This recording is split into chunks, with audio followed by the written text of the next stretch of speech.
RAM जो सो कम पड़ रहा है। आज की इस वीडियो में हम आपको रैम कैसे अपग्रेड करते हैं लैपटॉप में बताया जाएगा। ये रहा हमारा HP का लैपटॉप, ये 14 इंचेस का नोटबुक सीरीज लैपटॉप है। तो सबसे पहले हम इसके स्क्रूज ओपन कर लेंगे, इसका पैनल निकाल लेंगे।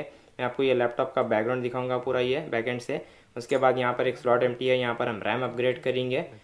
एक रैम ऑलरेडी इंस्टॉल है इसके अंदर। ये रहा हमारा DDR4 8GB 2666V का ये रैम है। अब ये स्लॉट में हम इंस्टॉल करेंगे।